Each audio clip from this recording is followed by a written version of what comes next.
There are very big YouTubers out there with millions of subscribers talking to you about print on demand. Some of them don't do print on demand, others do general business stuff. And I've been watching some of these videos and I thought it was about time I did a reaction video to someone that I actually look up to, a YouTuber that I've watched for a very long time and continue to watch. He has made a video about how print on demand is this passive income business and here are the steps in order to succeed. But this video that he has made is riddled with misinformation and false claims. So I wanted to make a video reacting and letting people know what to look out for when watching these kind of videos. Unfortunately, it's become quite a popular topic, print on demand, amongst YouTubers, especially ones that are very, very big, because this is such a big and growing business model.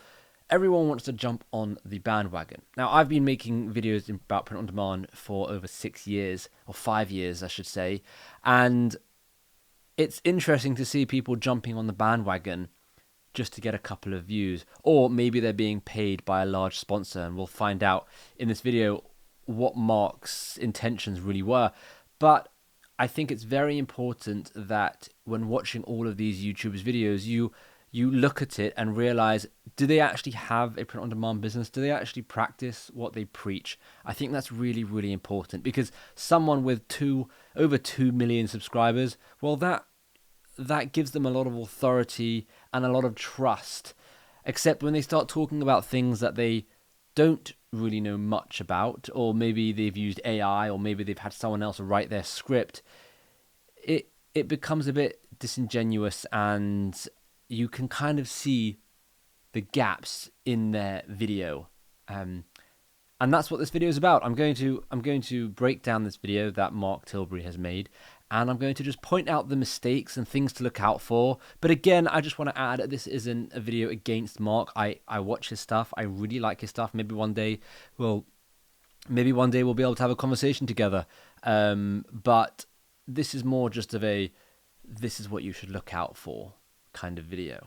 I want you to imagine for a moment you're driving a brand new Bugatti through the sunny streets of Dubai while passive income continuously flows into your bank account. Okay, so this is a great opening scene that he started with here. Passive income, Bugatti, driving in Dubai. This is not realistic. And I understand what he's doing here. He's hooking people into the video, which is fair. We all throw a good hook in there to keep people watching. Except with print on demand, and in any business for that matter, hooking people with Bugattis, is that really the way to go? I actually worked out the numbers just for a bit of fun, and you would need 1,000 sales every month for 8 straight years at $10 a sale in order to make enough money to be able to afford the Bugatti. And I'm not talking about being able to afford everything else in your life, or the payments, or anything else, just to be able to buy a Bugatti and then probably not even be able to drive it. So yeah, it's 1,000 sales a month is an incredibly unrealistic aim for a newbie starting print on demand. This is coming from someone who hasn't just started a few little internet businesses and sold a few print on demand items. I'm an established millionaire businessman that's been running companies for over 35 years. Okay, so he's saying here that he hasn't just sold print on demand. He's an established business millionaire, and I don't disagree. I don't deny his claim. He is an established business millionaire. He has had very successful companies, except by saying as well as selling print on demand, it's making it sound like one of his many businesses is print on demand, and he has made a lot of money from print on demand, because he's saying as well as print on demand, I'm also an established business millionaire. So it's a bit misleading here, because if you're going to claim that you are making lots of money with print on demand, especially in a world where transparency is so vital, share something, share some screenshots, share logging into your sales dashboard. Don't have to share your designs or your niche or anything, but show some sales as, like, back yourself up a little. On demand allows you to pay for your products only after your customers order them. These products are then printed with your unique designs and delivered directly to your customers. Well, actually, the mistake with this area is he's teaching Etsy towards the end of his video. He's telling people to go and sell on Etsy. Now, with Etsy and other print-on-demand platforms, You get a sale, so the customer pays you, but then you have to go and pay the printing provider, whether it's Printful, Printify, Gelato, whatever it is. And only a couple of days later, do Etsy actually pay you your money. And for new sellers on Etsy, it could actually be over a week later before you get your money. So you're laying out money for items for over a week. And I know this is not a big deal, and I always say this is not a big deal, but it's important to know that you are going to be laying out money, and maybe you should, use a credit card on your printing provider's account, like on Printify or Gelato, whoever you're using, just so that you don't end up missing a payment for a product and then your customer doesn't end up getting it. So it's an important factor to consider that no, you're not getting paid and then paying for the item.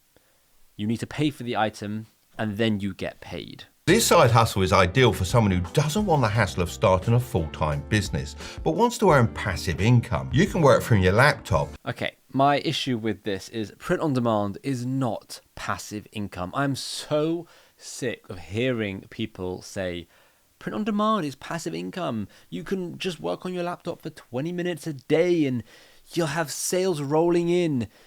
No, print on demand takes a huge amount of work. It's a lot of consistency. You've got to do lots of research. You've got to create designs constantly.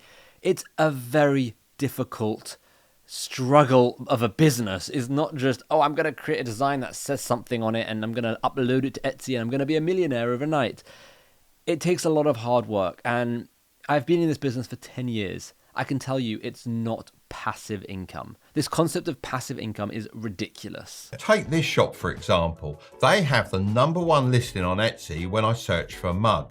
Now, if I dig into their figures, I can actually see that they're generating around $30,000 a month from this store. If we assume a 15% margin, then they're probably making around £4,500 a month in profit, which isn't too bad at all. So they are the #1 mug listing based on his data, right? Based on this data from Allura. And they're doing $30,500 a month, which based on his numbers, he's saying they're making around $4,500 if their profit margin is 15%. That's quite far off the 10K he was saying previously about making a month. But on top of that, I can tell you right now, a mug selling for $10.99 is not making 15% profit margin once you calculate all the Etsy fees, the product fees, the shipping fees. If anything, at that price, you're probably making near a 5%, maybe 10% profit margin if you're lucky.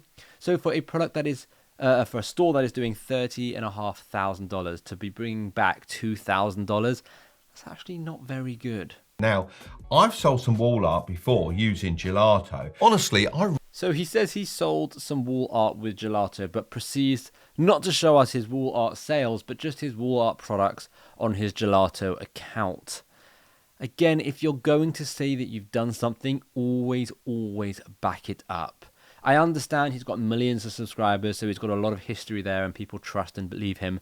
But that's where it becomes dangerous, You build this huge element of trust, and then you can just say whatever you want and people will believe you?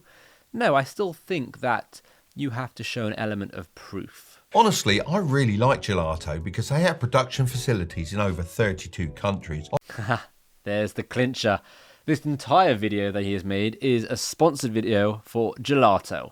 Now, I have worked with Gelato in the past, and I'm going to get onto this a little bit later.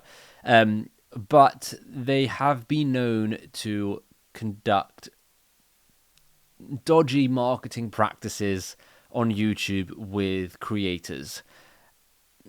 There's a reason why I stopped working with them. So this seller has sold in the region of 1,300 of these t-shirts, bringing in revenue of $43,628 when you take shipping into account. Now, with a 30% profit margin, that would be around $13,000 in profit from this one design. So this is the problem again. He's basing everything in all these stores with a 30% profit margin, but anyone who's done print on demand will know you don't make a 30% profit margin on Etsy when you're selling a product for, how much was it? It was for £16.80. You don't make a 30% profit margin on that. Let's actually work out those numbers. So after doing the calculations, you're actually making nearer 20% profit margin, and that's not taking into account taxes and all of those kind of things. So on a £16.80 sale, we're here in the UK and he's giving a UK example, your profit is £3.88, which is very different to what he has calculated. And this is what annoys me. Someone will watch this video and think that they can make £13,000. He's saying dollars, but everything's in pounds. Make £13,000 from a listing when you're charging £16.80. That is not realistic at all. It's pretty easy to get these mocked up on Canva, and it's also a free tool, which is even better. Now, his concept of creating designs, using other people's, creating elements of other people's, and building your own unique thing, a lot of people teach that. It's, yeah, I see where he's going with it. It makes sense. However, this is the bit that I found slightly confusing. So, he says two things here. The first one is, he is showing this design, Chop It Like It's Hot. It is an atrocious design. The colours are awful and the placement is awful, and it will never ever get any sales. I don't know if he is just, using this as an example and it's quick and he doesn't actually think it's a good design himself, and he probably doesn't. But if you're going to give an example and use an example, then at least make it really good. And then the second issue is he said Canva is free. Well, let's just watch a little bit longer and you'll see what I mean. Then I just have to click here to download the image without a background. Right. You see what he's done there? And this is a bit that annoys me.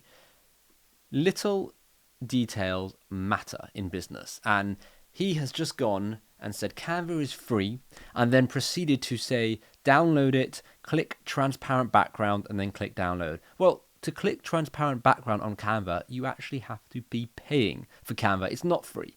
So that is going to cost you $10 a month, £10 a month. And that is to use the transparent background feature. He clearly has a paid Canva account. So maybe, benefit of the doubt, he doesn't even realize that it's a paid feature, even though next to the transparent background, there is a crown there, which shows it's a pro or paid feature. It's little things like that where someone will be misled. Even if it's a small thing, it still adds up and it makes a big difference. Most YouTubers recommend the absolute cheapest sites, and to be honest, I've got a real issue with this. Do they now? This is, well, okay. Some YouTubers do just recommend the cheapest, whereas others do a little bit more research, test, and only recommend what they think is the best. And it's actually kind of ironic because later on in the video, you'll see what he recommends, and no one who does print on demand would ever recommend what Mark is recommending. I tested out the Gelato website for myself recently, and I've got to say, I was super impressed. The experience was seamless, with both the product quality and the printing quality being excellent. Just look at how great this poster came out. Having been in this business myself now for quite a few years, I understand that he's recommending Gelato because they are paying him to recommend Gelato, but I've tested it over 50 different companies. Gelato have been one of the ones that I have tested quite a few times, and they're not a bad company, but I wouldn't say they're as good as he is saying. Are they the best? No, definitely not. Why don't I promote them anymore? Well, there's a few reasons why I don't promote them, and one of them is they wanted me to say things that simply weren't true so that they looked better than they actually were. And at that point, I was like, no, I'm not going to say these things, so let's not work together anymore. And it's funny because now I see Gelato working with really big creators, and these creators don't do print on demand. They've never done print on demand before, and they're being sponsored by Gelato, and they're probably being given a script by Gelato as well. Yeah, it's not the best look. I'm then going to pick t-shirts. I think we should be fine with the heavyweight unisex crew neck t-shirts. As I can see, that's their best seller. And to be honest, Gelato has a very high standard of quality anyway. It's nearly $2 cheaper than the other more premium options. It's ironic how he picks the Gildan 5000. We just spoke about this earlier, about him saying how YouTubers just recommend the cheapest one, and he doesn't like that. Yet he has gone and just recommended the cheapest product, the Gildan 5000, which any print-on-demand seller knows is heavy, it's scratchy, it's an uncomfortable t-shirt, it's not good quality, and it's no good. It brings in the most refunds, the design comes off the most frequently with it. It's a bad quality product, and anyone who's doing print on demand and has been doing print on demand for a long time that gets consistent sales would not use the Gildan 5000. They would probably use the Gildan 64000 or the Bella Canvas 3001, something like that. And the difference in cost is what? It's 30 cents different in cost. Yeah, for 30 cents different, I would use the Gildan 64000 rather than the Gildan 5000. I find it funny how he's literally saying YouTubers just recommend the cheapest ones, and he's gone and literally done that. So yeah, if you are doing print on demand or want to do print on demand, please don't use the Gildan 5000. You'll be inundated with bad customer reviews and refunds, and it is a terrible product. Okay, so I'm going to start with the white option and size large. Another rookie mistake here. He's designing on a white t-shirt as his main colored t-shirt. Now, white is a popular t-shirt for just regular clothing that you go and buy in a shop. But when it comes to print on demand, white isn't that popular. In fact, white is the least popular out of, the major colors like black, blue, green, pink. White is very rarely used. And one major reason for that is when you have a design, it either works on white or black. Sometimes it works on both, but it's less frequent that it works on both. And you're going to see here he's tried to put his design on both, and it just looks terrible. And I would say me saying that white isn't a very popular color is coming from someone who has sold thousands and thousands and thousands of t-shirts, and there's a lot of data to back that up. So if you could pick between designing for a black t-shirt or designing for a white t-shirt, always design for a black t-shirt. If you're interested in using them and you want to get 50% off your first order, then feel free to sign up with the link. And there you have it. One giant sponsored ad from Gelato. It really wouldn't surprise me if Gelato gave him the script for this video, or at least the talking points, because there's a lot here that doesn't really match up with running an actual print-on-demand business. Like I said earlier, there's a reason why I don't work with them anymore. Their sponsorship tactics weren't exactly that ethical, and I wasn't happy with that. Once you've got all your designs uploaded in their different colors and sizes, I'm sure this quick time lapse that he's done here creating these designs is just an example, and he doesn't actually think that these would sell, because I mean, come on, that red design on a neon blue t-shirt or a bright green t-shirt, that doesn't look good. And the fact that the design is tiny in the center of the chest, it hasn't used any of the rule of thirds, or hasn't conformed to any sort of placement rules or anything like that when it comes to design, I feel like he's just using it as an example. Like, I don't think he actually thinks that this design would sell. I've got a real problem with how most YouTube channels approach this question with one answer. He has another real problem with most YouTube channels. Again, ironic that he isn't including himself in that. Let's hear this one. They'll either say Etsy or Shopify, but it really isn't that simple. So yes, they do say Etsy or Shopify, and then they would elaborate and explain why. They don't just say sell on Etsy and leave you to it. They'll give you a little bit of a tutorial. The reason why they say Etsy or Shopify is because Etsy is one of the most popular platforms out there, and Shopify is the best platform for creating your own business, your own brand, your own website. So yes, it makes sense to recommend those two platforms. If we look at the figures from February 2023, we can see that Etsy had 460.6 million visitors. That's by far the most out of every print-on-demand marketplace. So this really annoyed me here, because he's talking about the search based on SEMrush in the millions. So yes, Etsy does get 460 million visitors. And he also said based on February of 2023. This video just came out, which leads me to believe he shot this video, nearly a year ago? That's a long time. Why would you be using data from February of 2023? Either way, it's besides the point. He's showing here 460 million visitors to Etsy, and He's not wrong. Etsy gets a huge amount of traffic. It's one of the most popular, but it's not the most popular. He's missed out. Don't know why. He's missed out the biggest one. He's got a question mark next to merch by Amazon. Why does he have a question mark there? Amazon gets billions of visitors every single month. Now, I know not all of those visitors are going to buy print-on-demand products, but the same goes for Etsy. Not all products on Etsy are print-on-demand. There's a lot of handmade stuff on Etsy. So those 460 million visitors, they're not all for print-on-demand. So why, if he's doing it with Etsy and he's saying all of these visitors are print-on-demand, why isn't he doing the same thing for Amazon? But it isn't all sunshine and rainbows. Lots of people hype up print-on-demand on Etsy, but more people fail than succeed. That's just the harsh truth. Finally, some truth here. Lots of people hype up Etsy. Lots of people say how much easier it is, say it's sunshine and rainbows. And like Mark is saying, finally, it's not. It's harder than it seems. I recommend you post 1,000 listings on Etsy. Please, oh please, don't post 1,000 listings on Etsy. That is an insane amount of listings on Etsy. It should not take you 1,000 listings to get some sales. If it's taking you that many, then most of your listings are probably quite bad, and you should work on your designs. Maybe somehow send them to people and get them validated somehow, but it should not take you 1,000 listings. That would cost you $200 every 4 months to keep those listings going, as it's 20 cents a listing.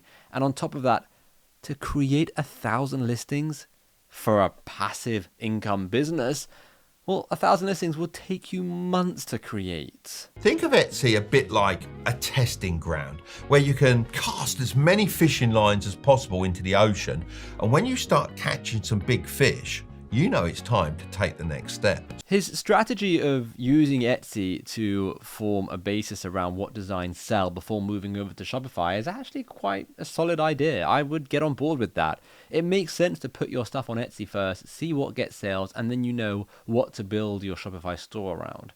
However, the only downside, which he isn't saying, is it could take quite a few months to start getting ranked on Etsy and to start getting sales on Etsy before you get to build your Shopify store.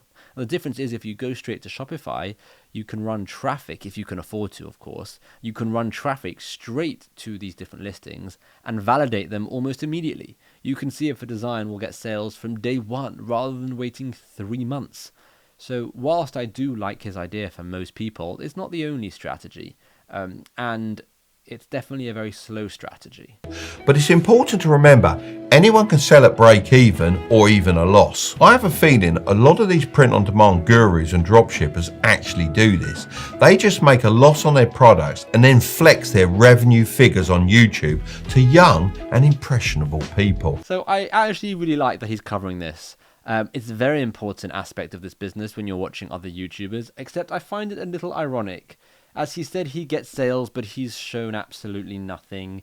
He started out the video with a Bugatti, so that's not really leaving a very good impression for young minds when they want to get into this business. So whilst I do agree a lot of gurus lie about their figures, they don't even have shops at all, I hate to say it, Mark, but I think you might be fitting in that category just a little because, well, you haven't really shown that you've been doing print on demand at all. Look, all in all, this video was quite a good video. He had a lot of strong points. It was helpful, to say the least. It's definitely lacking when it comes to print on demand. There's a lot more that you need to know. It's not this easy, as even though he makes it sound easy, it's way harder. He missed out the entire element on how to create designs, and he showed one of his designs, which we can all agree isn't exactly a good design. So, whilst I really like Mark's videos, I've watched his previous videos, I'll continue to watch his future videos. I think he's a great YouTuber, and he comes out with some banging content.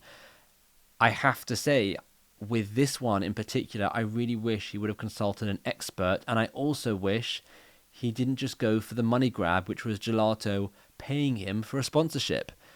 Because I think you should really stick to your guns. You know, integrity is so important in this business, and just allowing yourself to be paid by a company to say whatever they want you to say, that's not a very good look, and you just lose a lot of trust with it. So yes, I'll still continue to watch Mark, but also I've lost quite a lot of respect there.